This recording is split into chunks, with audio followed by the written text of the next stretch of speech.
உழைப்பாளி இல்லாத நாடுதான் எங்கும் இல்லையா அரஹோயா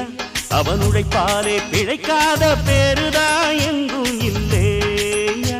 அரஹோயா அர சாமியோ சாமி அப்படி இருந்துட்டா காமி கூலியோ கூலி எங்களை நம்பித்தா பூமி பிறர் வாழ்வதே எங்க வேர்வையில் தான் உழைப்பாளி இல்லாத நாடுதான் எங்கும் இல்லையா அவன் உழைப்பாலே பிழைக்காத பேருதான்